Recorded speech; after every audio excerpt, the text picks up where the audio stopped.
Now here's a very funny for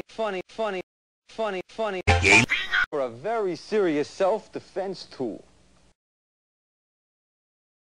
I'm a firing my laser! It's called the honk. What the fuck?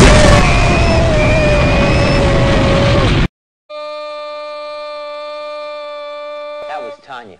She's from the Children's Self Project up in San Francisco. Now the is not a sound you make when you're playing, and it's not a game.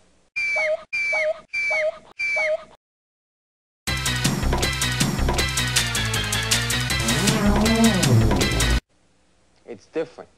You use it when you're in danger. It makes a different kind of spaghetti than the kind of sound that kids usually make. Grown-ups don't even pay any attention to that because we know that's how kids sound when they're playing.